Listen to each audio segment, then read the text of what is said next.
Government wants to know why it's sinking in the polls. How about looking at its priorities? And I'm not quite sure, I'm not convinced that a priority is Anthony Albanese going to Beijing so that China can say, listen, we can do anything we like to the Australians. We can keep one of their citizens hostage on trumped up charges for 2 years. We can put all these stupid bans on it, punish it like crazy.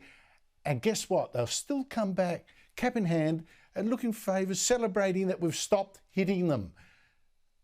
And by the way, then Albanese can do a little lap of honour. Oh, look, I'm doing like Gough Whitlam, we're friends with China. I mean, seriously. But there's something else. This government is now working on a bill to get us to watch more ABC TV than, say, Sky News, where you might get an assessment like this. It's a bill to make manufacturers of smart TVs not just put free-to-air TV stations like 7, 9, 10, the ABC and SBS on their menu, their carousel of options, even though they haven't paid for the privilege of being there like we have to. But this bill will make smart TV manufacturers put their choices on first, even though you might have paid for and want other apps like Foxtel instead, where we are. Now, your choices and your viewing patterns are going to be overridden. And even more amazing is that when you as one of these owners of these smart TVs, you say, I want to search on a show on global warming. The first suggested results must be from the free-to-airs like the ABC, SBS, Sky reports on global warming. They'll be buried. Now the government says, well, look, we've got to do this to protect the free-to-airs, the Australian content, all that kind of thing, all very important, these free-to-airs. But seriously, the government controlling your choices on your smart TV rather than you?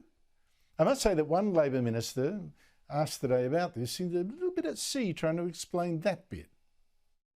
Would at least be a first principle that if you get the TV and you want to change the app or whatever it be to have certain ones more prominent than others, you can lock in your own settings. You wouldn't be locked into free TV as the first 5 no matter what, and that can't be changed? Well, I could... This is where, we all have our own television experience. I could talk about the smart TV I have and... It wasn't a hard question, really, Mr Gorman. Joining me is the panel, Steve Conroy, former Labor Senator and Cabinet Minister, and Liberal Senator Holly Hughes. Stephen, why is Labor always so keen these days to control or direct the choices that people make when choosing what they want to read or watch? Well, I don't accept the way you described that at all, Andrew.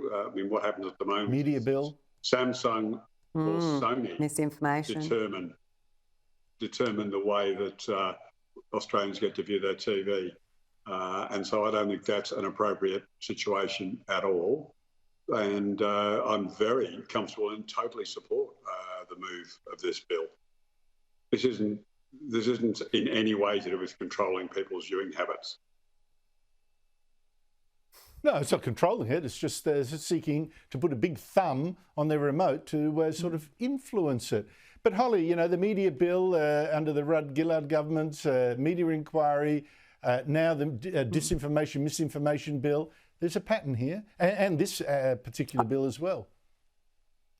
Absolutely. And I mean, next we'll start seeing from them they want a ministry of truth. I think they've read some of Orwell's books and taken them too literally. It's absolutely disgraceful how we're seeing this government more and more trying to control the flow of information, trying to determine what people are allowed to listen to and allowed to watch. I mean, we see it constantly, even in ABC when we have them before us in estimates. I'm sure some of the Green senators are actually in a job interview, not in a Senate estimate session, in the way that they just kowtow and suck up, quite frankly, to the ABC. It's really quite disgusting because the ABC is now so supportive of this left-wing agenda. And so, of course, those political parties on the left, be it Labor, be it the Greens, want to push people towards that sort of information.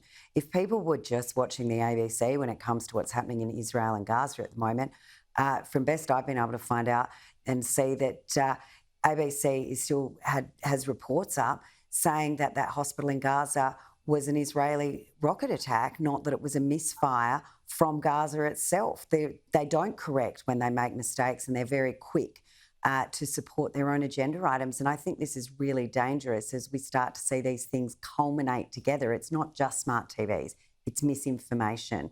And now that we've got the Greens consistently pushing, they want to push an inquiry into the Murdoch media. They don't seem to have a comprehension of the line between the ABC being taxpayer funded and for people that want to watch Sky News actually pay a subscription fee for it. So, you know, they can't understand the commercial nature.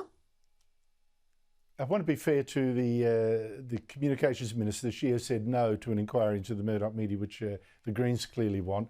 But who knows how long that'll last. But Steve, well, I sit on that committee, and let me tell you, Labor's not too strong opposing it. Yeah, well, you don't surprise me, I'm afraid. Steve, you've been a long-time China hawk. On the other hand, you know, China, what is it, 25, nearly 30% of our exports are to China. It's big. Anthony Albanese's visit there today, it does worry me that so much is being made of China now relaxing most of the trade bans it should never have put on us in the first place. And I just wonder, what has the Albanese government offered China in return that's had China now drop these bans? Well, don't forget, I think both the previous government and this government have been pushing these cases through the WTO. And all the gossip was that we were going to win the cases hands down. China's behaviour was disgraceful. It had no basis for it, and it was going to lose the cases. So what we got at the moment is, I think China have indicated that they will comply with the rules. I don't believe them myself.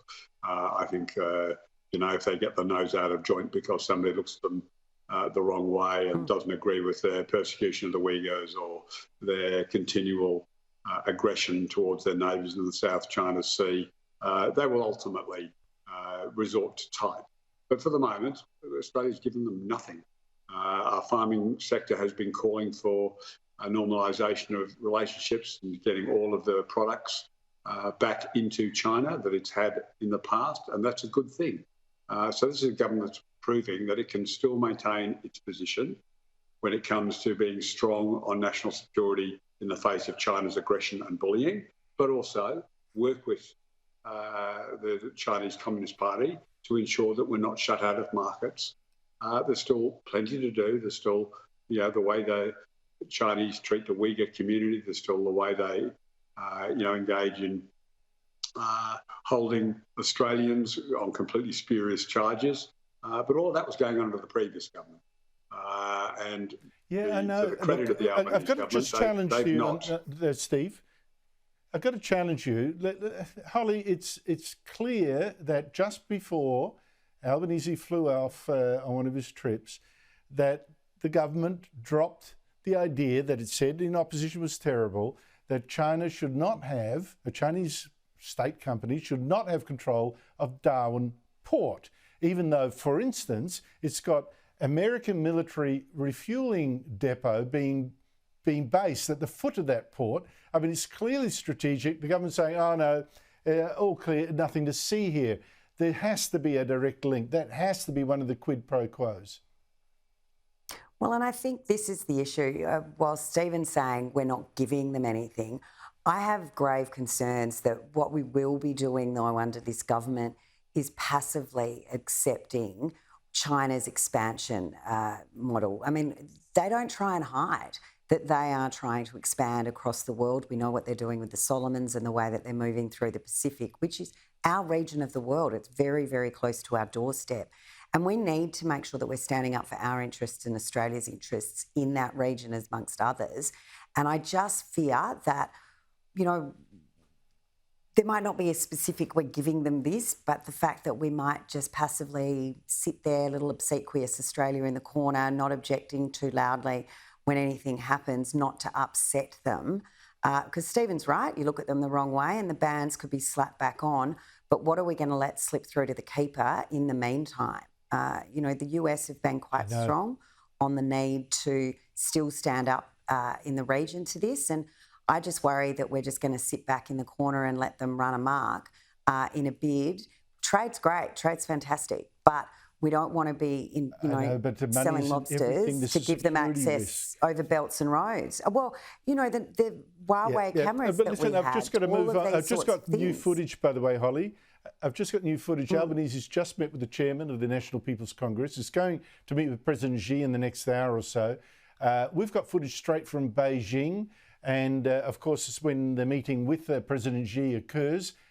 We will cover it for you. It'll be here on Sky. Just lastly, Stephen, to the news poll today, the Prime Minister's approval ratings falling so hard now in real negative territory.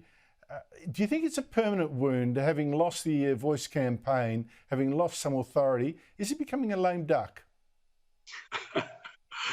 Andrew, I think you've got a bit of wishful thinking there.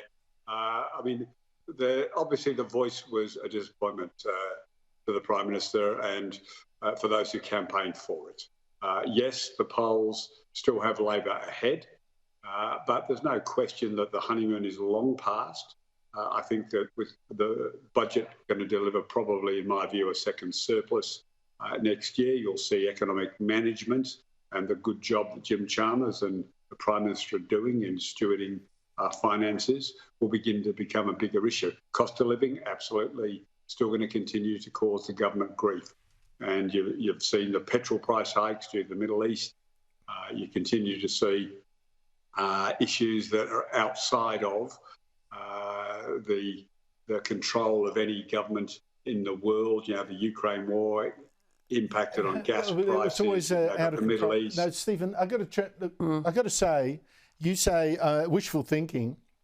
I think it's notable that Tanya Plibersek is out there, vigorously defending the leadership. She's a leadership rival. I think it's noticeable that Jim Chalmers, the Treasurer, was out there last week committing the government to doubling down on the green energy revolution, which is not quite in his portfolio, but acting prime ministerial.